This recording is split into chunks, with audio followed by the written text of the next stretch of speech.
बिस्मिल्लाहिर्रहमानिर्रहीम। The next point number 67 के दिया हुआ है कि जो गैस्ट्रिक हाइड्रोक्लोरिक एसिड होता है जो पैराइटल सेल से सिक्रीट हो रहा था वो पेप्सिनोजन को पेप्सिन के अंदर कन्वर्ट कराता है। जो गैस्ट्रिक एसिड होता है, जो हाइड्रोक्लोरिक एसिड होता है, वो आपके पैराइटल सेल्स जो स्टमक के फंडस के अंदर प्रेजेंट होते हैं वो पेप्सिनोजन को पेप्सिन के अंदर कन्वर्ट करा के प्रोटीन की डाइजेशन कराते हैं। और जब स्टमक एसिड कम हो जाता है तो प्रोटीन की डाइजेशन जो होती है वो एबनॉर्मल हो जाती है। हाईएस्ट पोटेंशियल डिफरेंस होता है वॉल ऑफ द स्टमक के अंदर, क्योंकि जब हाइड्रोक्लोरिक एसिड जो होता है वो सिक्रीट नहीं होगा, गैस्ट्रोमिकोजा इंटैक्ट रहती है। ठीक है, हाईएस्ट पोटेंशियल डिफरेंस जो होता है वो स्टमक की वॉल के अंदर सिक्रीट होता है जब हाइड्रोक्लोरिक एसिड सिक्रीट नहीं होगा और गैस्ट्रोमिकोजा फिर भी इंटैक्ट रहती है। ठीक है, hydrochloric is not secreted and gastric mucosa is intact. ये हाईएस्ट पोटेंशियल डिफरेंस होता है स्टमक की वॉल के अंदर।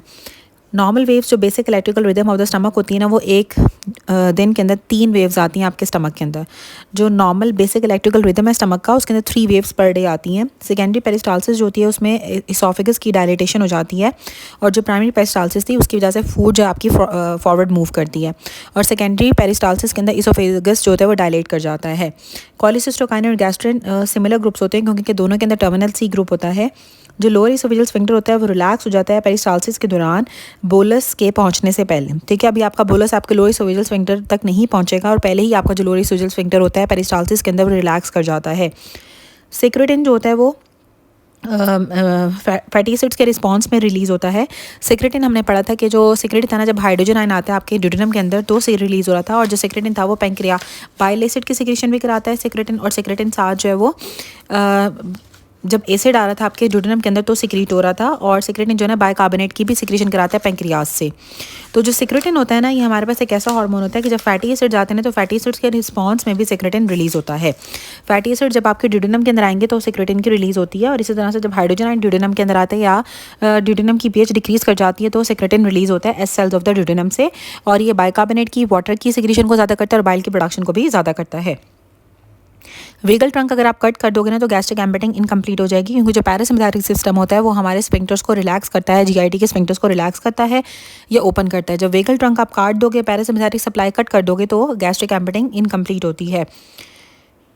अब does not caught acidic secretion, जो एसिडिक एंट्रम होती है उससे एसिड की सिक्रेशन नहीं होती है। ठीक है, एसिडिक एंट्रम से एसिड की सिक्रेशन नहीं होती। हमने पढ़ा था कि जो फंडस ऑफ द स्टमक होती है वहाँ से आपकी हाइड्रोक्लोरिक एसिड की सिक्रेशन होती है, तो एसिडिक एंट्रम से एसिड की सिक्रेशन नहीं होती है।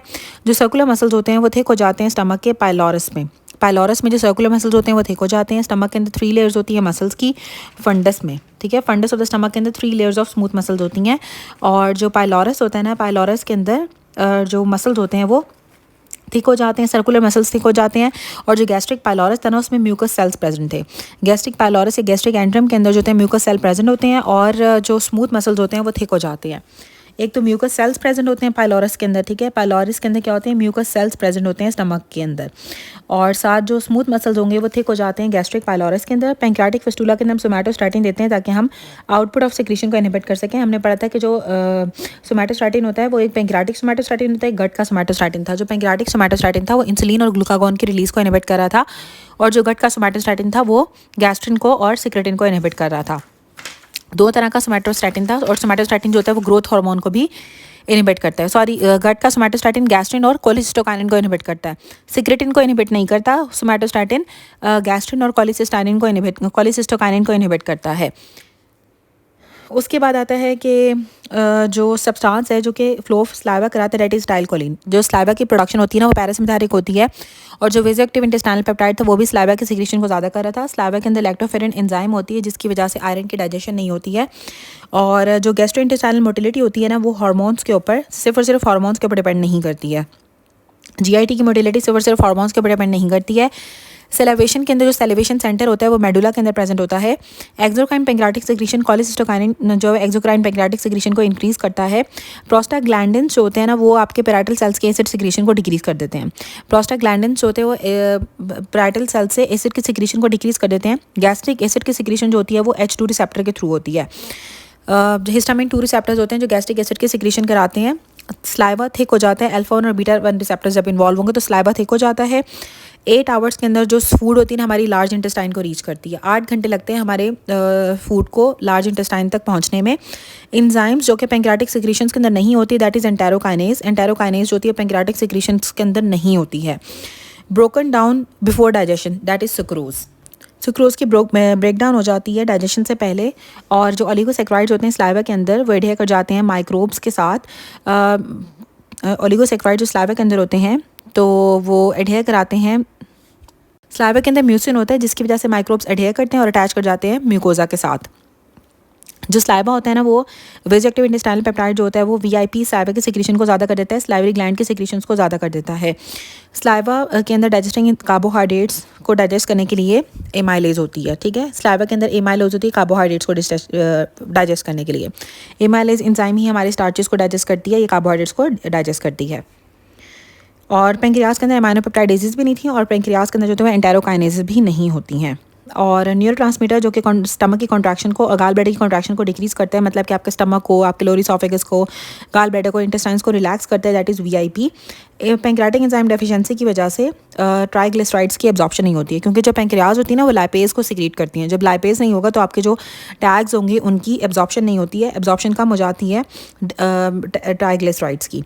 डिस्फेजिया हुआ है पिछले 6 महीने से लिक्विड्स के लिए। लेरिंगोस्कोपी के ऊपर नॉर्मल हिस्टोलॉजी है, तो न्यूरोमस्कुलर कोऑर्डिनेशन की लॉस की वजह से डिस्फेजिया हो सकता है। अगर 6 मंथ से किसी पेशेंट को सिर्फ लिक्विड्स के लिए डिस्फेजिया हो और जब आप उसकी लेरिंगोस्कोपी कराओ और नॉर्मल हिस्टोलॉजी आपको मिल रही है ट्रैक की, तो इसका मतलब है कि न्यूरोमस्कुलर इनकोऑर्डिनेशन है, कि न्यूरोमस्कुलर कोऑर्डिनेशन का लॉस हो गया है जिसकी वजह से उसको डिस्फेजिया हो गया लिक्विड्स के लिए। अब हम रिवाइज कर लेते हैं कि जो गैस्ट्रिक एसिड होता है ना, ये जो गैस्ट्रिक हाइड्रोक्लोरिक एसिड होता है वो पेप्सिन है जिनको पेप्सिन के अंदर कन्वर्ट कर देता है। हाइड्रोक्लोरिक एसिड सिक्रीट नहीं हो रहा और गैस्ट्रिक म्यूकोजा इंटैक्ट है, यही हाईएस्ट पोटेंशियल डिफरेंस होता है स्टमक की वॉल के अंदर। जो बेसिक इलेक्ट्रिकल रिदम होता है स्टमक का वो 3 वेव्स पर डे होती हैं। सेकेंडरी पेरिस्टाल्सिस के अंदर इसोफेगस डायलेट कर जाता है और प्राइमरी पेरिस्टाल्सिस की वजह से फूड जो है ना आपकी फॉरवर्ड मूव करती है इसोफेगस के अंदर। गैस्ट्रिन और कॉलिसिस्टोकाइनिन के अंदर सेम टर्मिनल सी ग्रुप होता है। लोअर इसोफेजियल स्फिंक्टर रिलैक्स कर जाता है बोलस के बिफोर बोलस रीच। सिक्रेटिन जो होता है वो फैटी एसिड्स के, या जब फैटी एसिड आपके ड्यूडेनम के अंदर आते हैं या फैटी मील जब आप लेते हो तो ड्यूडेनम के अंदर जब फैट्स आएंगी तो फिर सिक्रेटिन रिलीज़ होता है। वेगल ट्रंक अगर कट कर देंगे तो इनकम्प्लीट गैस्ट्रिक एम्पटिंग होती है और एसिड सिक्रीशन नहीं होती है एसिडिक एंट्रम की वजह से। सर्कुलर स्मूथ मसल थिक हो जाते हैं पाइलोरस के। पैंक्रियाटिक फिस्टूला के अंदर हम सोमैटोस्टैटिन देते हैं ताकि हम आउटपुट सिक्रीशंस को डिक्रीज़ कर सकें, पैंक्रियाज की सिक्रीशंस को डिक्रीज़ कर सकें। गैस्ट्रिन जो होता है इनहिबिट हो जाता है सोमैटोस्टैटिन से। सोमैटोस्टैटिन जो होता है वो गैस्ट्रिन को भी इनहिबिट करता है और सोमैटोस्टैटिन कोलिसिस्टोकाइनिन को भी इनहिबिट कर रहा था, और सोमैटोस्टैटिन जो होता है वो इंसुलिन और ग्लूकागॉन को भी इनहिबिट करता है। एसिटाइल कोलिन की वजह से स्लाइवा प्रोड्यूस होता है। एसिटाइल कोलिन जो होता है वो स्लाइवा की प्रोडक्शन कराता है, पैरासिम्पैथेटिक होती है स्लाइवा की प्रोडक्शन। जीआईटी की मोटिलिटी जो होती है वो सिर्फ और सिर्फ हार्मोन्स के ऊपर डिपेंडेंट नहीं होती है। सेलिवेशन सेंटर जो होता है वो मेडुला के अंदर प्रेजेंट होता है। एक्सोक्राइन पैंक्रियाटिक सिक्रीशंस कोलिसिस्टोकाइनेंस की वजह से ज़्यादा हो जाती हैं। प्रोस्टाग्लैंडिन्स जो होते हैं पैराइटल एसिड सिक्रीशन को डिक्रीज़ करते हैं। प्रोस्टाग्लैंडिन्स पैराइटल सेल्स की एसिड सिक्रीशन को डिक्रीज़ करते हैं।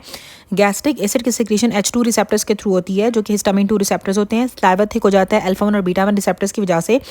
8 आवर्स के अंदर फूड लार्ज इंटेस्टाइन में पहुंचती है। एंटेरोकाइनेज पैंक्रियाटिक सिक्रीशंस के अंदर नहीं होती हैं। सुक्रोज की पहले ब्रेक डाउन होती है, उसके बाद वो डाइजेस्ट होता है। म्यूसिन के साथ जो है वो माइक्रोब्स एडहेयर करते हैं और उसके बाद फिर म्यूकोजा के साथ अटैच कर जाते हैं। वीआईपी स्लाइवा की सिक्रीशन कराता है।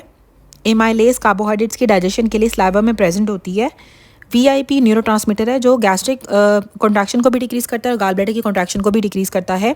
पैंक्रियाटिक एंजाइम्स की डेफिशिएंसी की वजह से ट्राइग्लिसराइड्स की एब्जॉर्प्शन कम हो जाती है। अगर डिस्फेजिया किसी पेशेंट को 6 मंथ्स के लिए लिक्विड्स के लिए डिस्फेजिया है और उसकी ट्रैक की हिस्टोलॉजी नॉर्मल आ रही है तो इसका मतलब है कि न्यूरोमस्कुलर कोऑर्डिनेशन का लॉस हो गया है।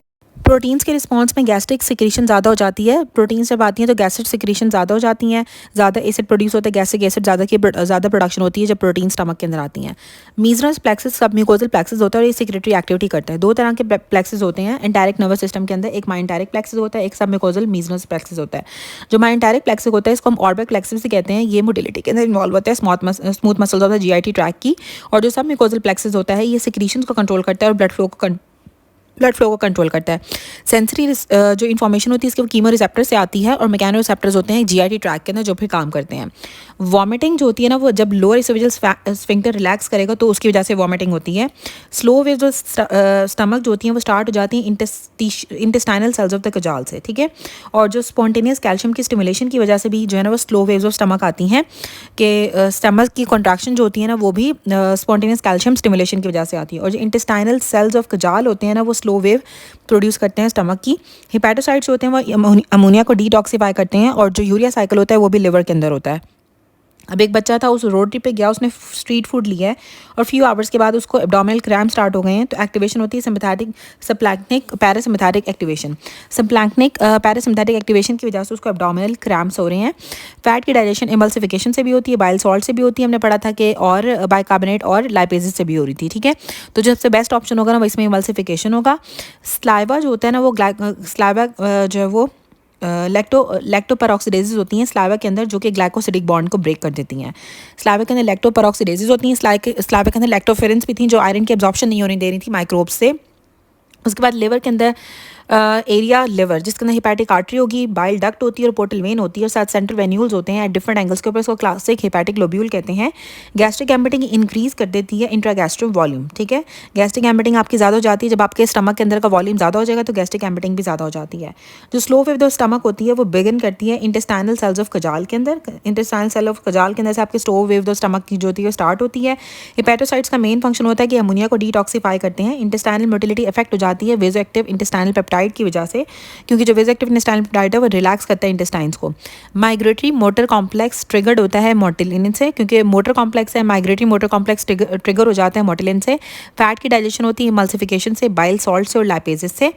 और गैस्ट्रिक एसिड सिक्रीशन डिक्रीज कर जाती है सिक्रेटिन की वजह से। सिक्रेटिन क्या करता है, गैस्ट्रिक सिक्रीशंस को डिक्रीज करता है। आयरन की एब्जॉर्प्शन जो होती है ना, वो गट से होती है। अगर आप आयरन जो फ्री आयरन होती है ना, वो ज़्यादा एब्जॉर्ब होती है as compare to the bound form के अंदर।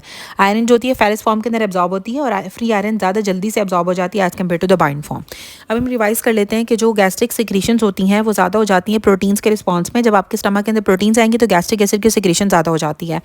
मीजनस प्लेक्सस जो होते हैं वो सबम्यूकोजल प्लेक्सस होता है, और ये सिक्रीशंस को कंट्रोल करता है और ब्लड फ्लो को कंट्रोल करता है। और जो माइलेंटारिक प्लेक्सस होता है, इसको ऑर्बिक प्लेक्सस भी कहते हैं, और ये मोटिलिटी को कंट्रोल करता है गैस्ट्रो इंटेस्टाइनल ट्रैक्ट की। वॉमिटिंग के अंदर लोअर एसोफेजियल स्फिंक्टर की रिलैक्सेशन हो जाती है। जो स्लो वेव्स होती हैं स्टमक की, वो इंटेस्टाइनल सेल्स ऑफ द कजाल से स्टार्ट होती हैं। हेपेटोसाइट्स डिटॉक्सिफाई करते हैं अमोनिया को, और यूरिया साइकिल भी लिवर के अंदर होता है। एब्डोमिनल क्रैम्प्स होते हैं जब आपका सिम्प्लैंक्निक पैरासिम्पैथेटिक सिस्टम की एक्टिवेशन होती है। पैरासिम्पैथेटिक सिस्टम की एक्टिवेशन की वजह से एब्डोमिनल क्रैम्प्स होते हैं। फैट की डाइजेशन इमल्सिफिकेशन से होती है। फैट की डाइजेशन में इमल्सिफिकेशन भी आती है, बाइल सॉल्ट्स भी आते हैं, लाइपेजेस भी आते हैं। स्लाइवा के अंदर लैक्टोपेरोक्सिडेजेस होती हैं, जो कि ग्लाइकोसिडिक बॉन्ड को ब्रेक कर देती हैं। जो हिपैटिक लोब्यूल होता है ना, इस क्लासिक हिपैटिक लोब्यूल के अंदर एक हिपैटिक आर्टरी होती है, बाइल डक्ट होती है, पोर्टल वेन होती है साइड्स के ऊपर, दरमियान में जो होती है ना एक सेंट्रल वेन्यूल होता है डिफरेंट एंगल्स के ऊपर। उसके बाद जो गैस्ट्रिक एम्पिटिंग होती है, वो अगर इंट्रागैस्ट्रिक वॉल्यूम ज़्यादा होगा तो गैस्ट्रिक एम्पिटिंग ज़्यादा हो जाती है। जो स्लो वेव्स ऑफ स्टमक होती हैं वो इंटेस्टाइनल सेल्स ऑफ द कजाल से स्टार्ट होती हैं। हिपैटोसाइट्स में डिटॉक्सिफिकेशन हो जाती है अमोनिया की, और इंटेस्टाइनल मोटिलिटी इफेक्ट होती है वेजोएक्टिव इंटेस्टाइनल पेप्टाइड से। माइग्रेटरी मोटर कॉम्प्लेक्स जो होता है वो ट्रिगर हो जाता है मोटिलिन से। फैट की डाइजेशन जो होती है ना, वो इमल्सिफिकेशन से, बाइल सॉल्ट्स और लाइपेजेस से होती है। गैस्ट्रिक सिक्रीशन डिक्रीज कर जाती हैं सिक्रेटिन की वजह से, गैस्ट्रिक सिक्रीशन डिक्रीज कर जाती हैं। आयरन की एब्जॉर्प्शन जो है ना, फ्री आयरन ज़्यादा जल्दी एब्जॉर्ब हो जाती है as compare to the bound form. Fatty diet cholecystokinin के लेवल को ज़्यादा कर देती है। हमने पढ़ा था कि जो फैट रिच मील की एब्जॉर्प्शन होती है और फैट रिच मील की डाइजेशन कोलेसिस्टोकाइनिन कराता है। कोलेसिस्टोकाइनिन सोमैटोस्टैटिन से इनहिबिट हो रहा था, और जो कोलेसिस्टोकाइनिन होता है ना, ये गाल ब्लैडर की कॉन्ट्रैक्शन को भी इंक्रीज़ करता है, डिलेट करता है गैस्ट्रिक एम्पिटिंग को। ब्लॉटिंग जो हमें फैटी मील खाने के बाद होती है, वो भी कोलेसिस्टोकाइनिन की वजह से होती है। इंटेस्टाइन की मोटिलिटी को भी ज़्यादा करता है। एक्सोक्राइन पैंक्रियाटिक सिक्रीशंस को ज़्यादा करता है। कैल्शियम के लेवल्स को ज़्यादा करता है। फैट की एब्जॉर्प्शन को हेल्प करता है, और डिले करता है गैस्ट्रिक एम्पिटिंग को in response to the fatty meal. अगर आप फैटी मील खाते हो उसकी वजह से आपकी गैस्ट्रिक एम्पिटिंग डिले हो जाती है। कोलेसिस्टोकाइनिन जो होता है वो फैटी डाइट को, जब आप फैटी डाइट लेते हो तो कोलेसिस्टोकाइनिन के लेवल्स के ज़्यादा हो जाते हैं। हाइपोकैलीमिया हुआ उसको गैस्ट्रोएंटराइटिस की वजह से, जो आईवी पोटाशियम जो हम किसी भी पेशेंट को देते हैं तो वो एब्जॉर्ब होता है सोडियम पोटाशियम पंप के थ्रू। इंट्रावेनस पोटाशियम जब भी हम देंगे तो वो सोडियम पोटाशियम पंप्स के थ्रू एब्जॉर्ब होता है। IV potassium sodium potassium pump के थ्रू एब्जॉर्ब होता है। गैस्ट्रिक एसिड की सिक्रीशन ज़्यादा हो जाती है गैस्ट्रिन हार्मोन की वजह से। गैस्ट्रिन एक ऐसा हार्मोन है जो कि G cells of the antrum के अंदर जी सेल्स होते हैं उनसे प्रोड्यूस होता है, और वो गैस्ट्रिक एसिड की प्रोडक्शन को या गैस्ट्रिक एम्पिटिंग को ज़्यादा कर देता है। और जब आपके स्टमक के अंदर हाइड्रोजन आयन ज़्यादा आ जाएगा तो गैस्ट्रिन की प्रोडक्शन इनहिबिट हो जाती है।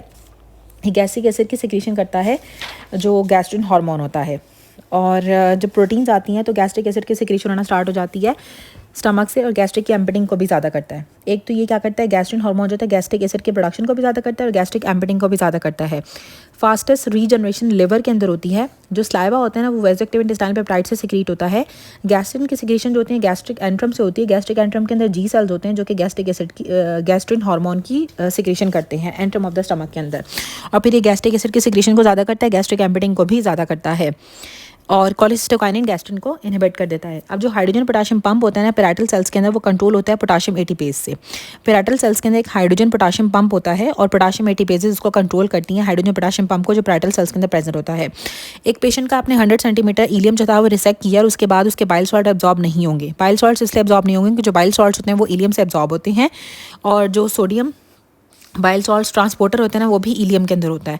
तो जब इलियम की हम 100 सेंटीमीटर रिसेक्शन कर देते हैं तो बाइल सॉल्ट्स एब्जॉर्ब नहीं होते हैं। कोलिसिस्टोकाइनिन इनहिबिट हो जाता है सोमैटोस्टैटिन से। जो कोलिसिस्टोकाइनिन होता है वो डिले करता है गैस्ट्रिक एम्पेटिंग को और फैट की डाइजेशन और एब्जॉर्प्शन को ज़्यादा करता है, और कोलिसिस्टोकाइनिन की वजह से आपकी गैस्ट्रिक एम्पेटिंग डिले हो जाती है, और सोमैटोस्टैटिन जो होता है वो कोलिसिस्टोकाइनिन को इनहिबिट करता है। वॉमिटिंग जो होती है तब होती है जब आपका लोअर इसोफेजियल स्फिंक्टर रिलैक्स कर जाएगा, रिफ्लक्स होगा, ठीक है, और वापस जो है ना आपका जो फूड पार्टिकल जितने भी होंगे, जो फूड बोलस होगा, वो आपका वापस आपके इसोफेगस के अंदर आके आपको वॉमिट हो जाती है। अब एक मेल ने फास्ट फूड खाई थी रात में, उसको एब्डोमिनल प्रॉब्लम स्टार्ट हो गई, पूरी रात जो है उसके पेट में दर्द रहा है। तो ये इसलिए होता है क्योंकि जो कोलिसिस्टोकाइनिन होता है जब उसकी वजह से डिलेड गैस्ट्रिक एम्पेटिंग होती है फैटी मील लेने की वजह से, और पेशेंट को जो है एब्डोमिनल क्रैम्प्स होंगे। एब्डोमिनल क्रैम्प्स के अंदर भी यही था कि कोलिसिस्टोकाइनिन की वजह से एब्डोमिनल क्रैम्प्स जो होते हैं वो भी कोलिसिस्टोकाइनिन की वजह से हो रहे थे, या फिर जो एब्डोमिनल क्रैम्प्स थे वो सबक्लैंकिंग पैरासिम्पैथिक स्टिमुलेशन की वजह से भी हो रहे थे। अच्छा, उसके बाद आते हैं जो प्रोस्टाग्लैंडिन्स होते हैं ना, वो प्रोटेक्ट करते हैं म्यूकोजा को, क्योंकि हाइड्रोक्लोरिक एसिड के सिक्रेशन को इनहिबिट कर देते हैं। हमने पहले भी पढ़ा कि जो प्रोस्टाग्लैंडिन्स होते हैं ना वो गैस्ट्रिक एसिड की प्रोडक्शन को डिक्रीज करते हैं। प्रोस्टाग्लैंडिन्स जो होते हैं ना वो डिक्रीज करते हैं पैराइटल एसिड, प्रोस्टाग्लैंडिन्स डिक्रीज कर देते हैं पैराइटल सेल्स की एसिड सिक्रीशन को। पैराइटल सेल से जो हमारे पास एसिड की सिक्रीशन हो रही है ना उसको डिक्रीज कर देते हैं जो प्रोस्टाग्लैंडिन्स होते हैं। और प्रोस्टाग्लैंडिन से क्या करना है, आपके हाइड्रोक्लोरिक एसिड को डिक्रीज कर देना होता है और हमारी म्यूकोजा को प्रोटेक्ट करते हैं। जो basic electrical rhythm of the gut होता है ना वो सोडियम के इन्फ्लक्स से होता है बाय कैल्शियम पोटाशियम एटीपेज के through. Slow calcium potassium ATPase होता है और उसमें सोडियम का इन्फ्लक्स होता है, जिसकी वजह से बेसिक इलेक्ट्रिकल रिदम होता है गट का। और जो स्टमक का जो इलेक्ट्रिकल रिदम था उसमें 3 वेव्स पर डे आ रही थी। स्टमक का जो बेसिक इलेक्ट्रिकल रिदम था उसमें जो नॉर्मल वेव्स आती हैं, वेव्स उसकी 3 वेव्स पर डे होती हैं, और जो बेसिक इलेक्ट्रिकल रिदम होता है ना उसमें सोडियम का इन्फ्लक्स होता है बाय कैल्शियम पोटाशियम एटीपेज के through. Slow calcium potassium ATPase के थ्रू सोडियम का इन्फ्लक्स होगा। पेंक्रियाटिक इंसफिशिएंसी की वजह से स्टीएटोरिया हो जाता है, क्योंकि जब पेंक्रियाटिक इंसफिशिएंसी होती है ना तो आपकी फैट की डाइजेशन नहीं होती है। हमने पहले भी पढ़ा था कि पेंक्रियाटिक एंजाइम्स की डेफिशिएंसी की वजह से डिक्रीज एब्जॉर्प्शन हो जाती है ट्राइग्लिसराइड्स की, ठीक है। डिक्रीज एब्जॉर्प्शन होती है, आपके जो ट्राइग्लिसराइड्स होते हैं वो एब्जॉर्ब नहीं होते हैं, ठीक है। डिक्रीज एब्जॉर्प्शन ऑफ टैक्स की वजह से क्या होता है, पेशेंट को स्टीएटोरिया भी डिवेलप हो सकता है। अब एक 2 मंथ्स का बेबी था, उसको लूज मोशंस हो रहे हैं, हर खाने के बाद उसको लूज मोशन होने जाते हैं इमीडिएटली आफ्टर द फीड। तो ये गैस्ट्रोकोलिक रिफ्लेक्स होता है। हमने पहले भी पढ़ा था कि रेक्टोएनल रिफ्लेक्स होता है डेफिकेशन का, जो एडल्ट्स के अंदर होता है, और वो सेक्रल पैरासिम्पैथिक होता है और मास मूवमेंट से इनिशिएट होता है। और जो बेबीज़ होते हैं उनके अंदर गैस्ट्रोकोलिक रिफ्लेक्स होता है, ठीक है। इसलिए कहते हैं कि बेबीज़ कॉलिक हो गए हैं कि फीड लेने के फ़ौरन बाद जो है ना वो स्टूल पास कर देते हैं। तो जो गैस्ट्रोकोलिक रिफ्लेक्स होता है ना वो इमीडिएट लूज स्टूल हो जाता है फीड के बाद। और जो लैक्टोज इंटॉलरेंस होती है ना वो 6 to 8 आवर्स के बाद होती है। अगर किसी बच्चे को लैक्टोज इंटॉलरेंस होगी तो 6 से 8 घंटे के बाद, फीड के 6 से 8 घंटे के बाद उसको लूज स्टूल होगा। और अगर इमीडिएटली अगर हो जाता है ना लूज स्टूल, तो इसका मतलब है कि गैस्ट्रोकोलिक रिफ्लेक्स होगा। गैस्ट्रिक एम्पेटिंग को ज़्यादा कर देता है, दैट इज़ गैस्ट्रिन हार्मोन, ठीक है। गैस्ट्रिन एक ऐसा हार्मोन है जो कि G cells of the antrum of the stomach से रिलीज होता है, और ये गैस्ट्रिक एम्पेटिंग को ज़्यादा कर देता है, गैस्ट्रिक एसिड की सिक्रेशन कराता है, और ये ग्रोथ कराता है गैस्ट्रिक म्यूकोजा की भी, और हाइड्रोजन आयन की सिक्रेशन को भी ज़्यादा कर देता है। और जो कोलिसिस्टोकाइनिन होता है ना वो आई सेल्स ऑफ द ड्यूडेनम से सिक्रीट हो रहा था, ड्यूडेनम और जेजुनम से। इंटेस्टाइनल मोटिलिटी को ज़्यादा करता है और गैस्ट्रिक एम्पेटिंग को कम कर देता है। पेंक्रियाटिक सिक्रेशंस को ज़्यादा करता है, कैल्शियम के लेवल्स को ज़्यादा करता है, गाल ब्लैडर की कॉन्ट्रैक्शन को ज़्यादा करता है, और स्फिंक्टर ऑफ ऑडी की कॉन्ट्रैक्शन को भी ज़्यादा करता है। उसके बाद आते हैं सिक्रेटिन। सिक्रेटिन जो होता है वो एस सेल से सिक्रीट होता है, और ये पेंक्रियाटिक बाइकार्बोनेट की सिक्रीशन को ज़्यादा करता है और बाइल की सिक्रीशन को ज़्यादा करता है, ठीक है। पेंक्रियाटिक बाइकार्बोनेट बाइल और की सिक्रीशन को ज़्यादा करता है जो सिक्रेटिन होता है, और गैस्ट्रिक एम्पेटिंग को डिले करता है। लोएस्ट पीएच जो होती है ना वो गैस्ट्रिक जूस के अंदर होती है, ठीक है। हमने पढ़ा था कि जो पेंक्रियाटिक सिक्रीशन होती है ना वो अल्कलाइन होती हैं, पेंक्रियाज की सिक्रीशन जो होती हैं वो अल्कलाइन होती हैं, और जो स्टमक की सिक्रीशन होती हैं ना वो एसिडिक होती हैं। तो जो सबसे ज़्यादा पीएच होती है ना वो गैस्ट्रिक जूस के अंदर होती है, सबसे कम पीएच जो होती है गैस्ट्रिक जूस के अंदर होती है, और सबसे ज़्यादा पीएच जो होती है वो पेंक्रियाटिक जूस की होती है। इसोवेजल स्फिंक्टर के साथ क्या होगा जब पेरिस्टाल्टिक वेल्व आती है, ठीक है। जो इसोवेजल स्फिंक्टर होता है ना वो पहले ही रिलैक्स कर जाता है पेरिस्टाल्टिक वेल्व के आने से पहले। हमने पढ़ा था कि फूड का बोलस अभी पहुंचता भी नहीं इसोफेगस के अंदर, और पहले आपका लोअर इसोवेजल स्फिंक्टर जो होता है वो रिलैक्स कर जाता है। तो जो इसोवेजल स्फिंक्टर होगा ना हमारे पास वो पहले से ही रिलैक्स कर जाता है पेरिस्टाल्टिक वेव के आने से पहले। इसोवेजल स्फिंक्टर पहले ही रिलैक्स कर जाता है पेरिस्टाल्टिक वेव के आने से पहले। एक नॉर्मल पर्सन है उसके अंदर एसिड की सिक्रीशन डिक्रीज कर जाती है, तो उसकी वजह से क्या होगा, जब एसिड की सिक्रीशन डिक्रीज होगी ना तो प्रोटीन्स की डाइजेशन जो है एबनॉर्मल हो जाती है, क्योंकि जब एसिड आता है हाइड्रोक्लोरिक एसिड वो पेप्सिनोजन को पेप्सिन के अंदर कन्वर्ट करता है और फिर ट्रिप्सिनोजन जो है ट्रिप्सिन के अंदर कन्वर्ट हो जाती है, प्रोटीन की डाइजेशन होती है। तो जब एसिड नहीं होगा तो प्रोटीन की डाइजेशन नहीं होगी, और स्टमक एसिड के लिए जो पोटेंट स्टिमुलेटर होता है ना वो भी आपका प्रोटीन्स ही होती हैं। जब आपके स्टमक के अंदर प्रोटीन ज़्यादा आती हैं तो गैस्ट्रिन हार्मोन रिलीज होता है, फिर गैस्ट्रिन हार्मोन आपके पैरेटल सेल्स के ऊपर एक्ट करके हाइड्रोक्लोरिक एसिड और इंट्रिंसिक फैक्टर के रिलीज कराता है। जो स्ट्रॉन्गेस्ट लेयर होती है ना बाउल की वो सबम्यूकोजा होती है। स्ट्रॉन्गेस्ट लेयर सबम्यूकोजा होती है। हमारे इंटेस्टाइन्स के अंदर सबसे जो स्ट्रॉन्ग लेयर है ना दैट इज सबम्यूकोजा। रिदम और मोटिलिटी जो होती है ना जीआईटी ट्रैक की वो मेंटेन्ड होती है कैल्शियम और पोटाशियम से। कैल्शियम और पोटाशियम क्या करते हैं आपके गैस्ट्रो इंटेस्टाइनल ट्रैक की मोटिलिटी को और रिदम को मेंटेन करते हैं। एक्लेजिया के अंदर माइंटेरिक प्लेक्सिस का डिफेक्ट होता है। एक्लेजिया के अंदर ना मोटिलिटी डिसऑर्डर होता है, तो माइंटेरिक प्लेक्सिस का डिफेक्ट होगा। फैटी फूड लेने के बाद, फैटी फूड की इंटेक के बाद डाइजेशन के लिए हमें कौन सा हार्मोन चाहिए होता है दैट इज कोलेसिस्टोकाइनिन। कोलेसिस्टोकाइनिन जो होता है ना फैटी फूड की डाइजेशन के लिए हमें हेल्प करता है। फ्रिंजल फेज ऑफ द स्वॉलोइंग के अंदर क्या होता है ट्रांजिएंट होल्डिंग होती है ब्रेथ की, ठीक है। आप फ्रिंजल फेज ऑफ स्वॉलोइंग के अंदर आप थोड़ी देर के लिए अपनी जो ब्रेथ होती है ना उसको होल्ड कर लेते हैं, क्योंकि आपके जो वोकल कॉर्ड्स होते हैं वो एडक कर जाते हैं, लिरिक्स जो होता है वो एंटीरियर और अपवर्ड मूव कर जाता है, ठीक है। और थोड़ी देर के लिए आपकी ब्रेथ होल्ड हो जाती है जब आप फ्रिंजल फेज होता है स्वॉलिंग का। 2 मंथ ओल्ड बेबी था उसको लूज टूल हो रहे हैं हर फीड के बाद इमीडिएटली, तो इसका मतलब है गैस्ट्रोकॉलिक रिफ्लेक्स होगा। और यूरिया जो होता है ना वो हमारे लिवर के अंदर बनता है। यूरिया लिवर के अंदर बनता है। विटामिन B12 की एब्जॉर्प्शन जो होती है ट्रांसकोबालामिन 2 के थ्रू होती है। ट्रांसकोबालामिन 2 के थ्रू तो ट्रांसपोर्ट हो रहा था, ट्रांसपोर्ट जो करते हैं ना ट्रांसकोबालामिन 2 होता है, ठीक है। और जो एब्जॉर्प्शन होती है वो इंट्रिंसिक फैक्टर चाहिए होता है, ठीक है। एब्जॉर्प्शन के लिए इंट्रिंसिक फैक्टर चाहिए होता है और ट्रांसपोर्ट जो होती है ट्रांसकोबालामिन 2 के थ्रू होती है। रिसेक्शन अगर इलियम की होगी 100 सेंटीमीटर से ज़्यादा, ठीक है, तो क्या होगा आपके जो बाइल सॉल्ट्स होते हैं ना वो एब्जॉर्ब नहीं होते हैं।